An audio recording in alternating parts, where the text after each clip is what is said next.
How's it going, everyone? In today's video, I'll show you on how you can simply set the best settings for your SteelSeries Arctis Nova Pro equalizer. So first things first, of course, you want to grab the Dolby Access application in the Microsoft Store itself.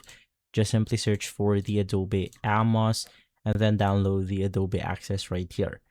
Open up the application, click on products, and then you want to select the Dolby Atmos for headset and just select the headset or the SteelSeries Arctis Nova to then apply the equalizer.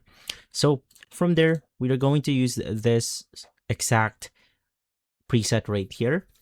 Now you want to click on the custom button. In order to customize our own presets, you have to enable the surround virtualizer and then just follow along the setting right here. So for example, for the 32 hertz, we have something like 12 or 11 decibel.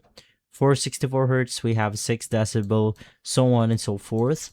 And basically from there, you can just click on submit and you should be good to go. If this video has been helpful, leave a like, subscribe, and follow us for more videos like this. And as always, thanks for watching.